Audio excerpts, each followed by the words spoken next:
Hello everyone, welcome to Sri Bala Vantalu. ఈరోజు మన healthy recipe తోటకూర మామిడికాయతో పప్పు రెసిపీని చూద్దామండి. మామిడికాయల సీజన్ వచ్చేసింది కదా.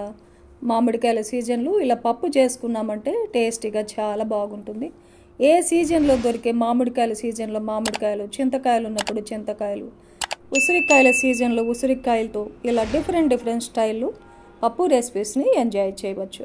ఇప్పుడైతే మనము లేట్ చేయకుండా ప్రాసెస్లోకి వెళ్ళిపోదాం.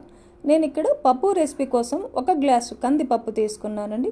1 గ్లాసు కందిపప్పుకి మీడియం సైజు 1 కట్ట తోటకూర తీసుకున్నాను. ముదురు కాడల్ని తీసేసి లేత కాడలతో పాటే చిన్న చిన్న పీసెస్గా కట్ చేసి ఆకునంతా 2-3 సార్లు నీట్గా కడిగేసుకోవాలి.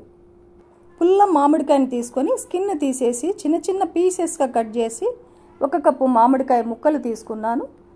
కుక్కర్ పెట్టేసుకొని కందిపప్పును వేసేసుకొని 2-3 సార్లు నీట్గా కడిగేసిన తర్వాత 1 గ్లాసు కందిపప్పుకి 3.5 గ్లాసులు వాటర్ తీసుకుంటున్నానండి.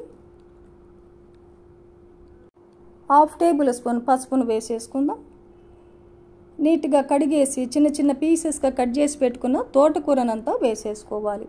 12 పచ్చిమిర్చి తీసుకున్నానండి, చీలికలుగా కట్ చేసి వేసేసుకోవాలి.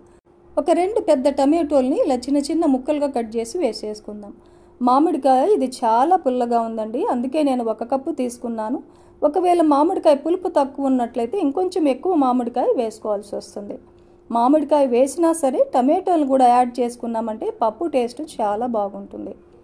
మామిడికాయ ముక్కల్ని డైరెక్ట్గా వేయకుండా ఇలా 1 కప్పులో వేసి పెట్టుకున్నామంటే కుక్కర్లో కందిపప్పు మెత్తగా ఉడికిపోతుందన్నమాట. మూత పెట్టేసి మీడియం ఫ్లేమ్లో 3 విజిల్స్ వచ్చేంత వరకు కుక్ చేసుకుందాం.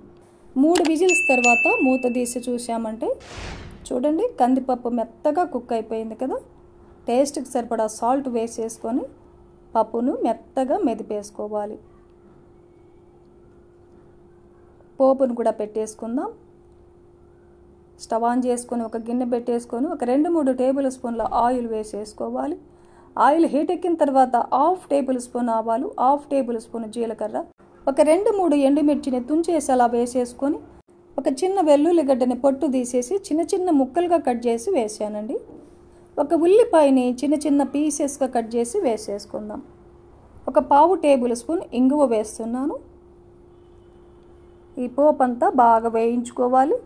ఉల్లిపాయలు బ్రౌన్ కలర్ వచ్చేంత వరకు వేయించుకున్న తర్వాత కొద్దిగా ఫ్రెష్ కరివేపాకును కూడా వేసేసుకొని వేయించుకుందాం.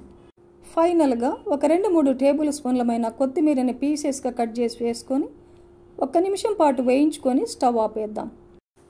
మెదిపి పెట్టుకున్న పప్పును వేసేసుకొని కలిపేసుకుందాం. పప్పు ఇంకా మీకు లూజ్ కావాలంటే 1 గ్లాస్ కానీ 1/2 గ్లాస్ కానీ వాటర్ని యాడ్ చేసుకోవచ్చు. వాటర్ని యాడ్ చేశారంటే 2 నిమిషాల పాటు లో ఫ్లేమ్లో ఉడికించుకున్న తర్వాత స్టవ్ ఆపేసుకోవాలి. ఈ మామిడికాయ తోటకూర పప్పు రాగి సంగటి, వైట్ రైస్ కానీ చపాతీ, రోటీ, పుల్కా, దోశ ఇలా టిఫిన్ రెసిపీకి కూడా చాలా బాగుంటుందండి. ఈ హెల్దీ అండ్ టేస్టీ తోటకూర మామిడికాయ పప్పు రెసిపీని మీరు కూడా ఇంట్లో ట్రై చేయండి. ఈ వీడియో నచ్చితే లైక్ చేయండి, షేర్ చేయండి, సబ్స్క్రైబ్ చేయండి. థ్యాంక్ యూ అండి. Thanks for watching.